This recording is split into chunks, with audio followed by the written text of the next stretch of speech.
Friends, ఒక్క విషయం గుర్తుంచుకోండి.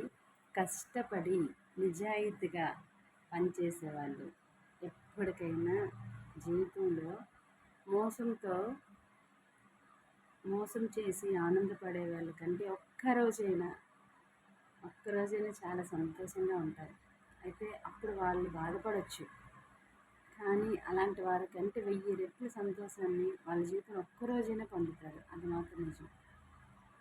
నేను చెప్తాను. కానీ కష్టపడి నిజాయితీగా పనిచేసిన వాళ్ళు ఎప్పటికైనా జీవితంలో మంచి పొజిషన్‌లో ఉంటారు.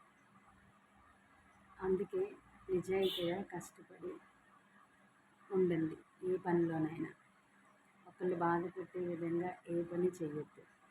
ఏ పని చేసినా మనకి మంచి జరుగుతూ, ఇతరులకి మంచి జరగకపోయినా పర్లేదు కానీ, అది ఇతరులకి చెడు కలిగించకూడదు. ఇతరుల మనసు బాధ పెట్టకూడదు. అలా ఉండాలి. అలా ఉంటేనే చేయండి.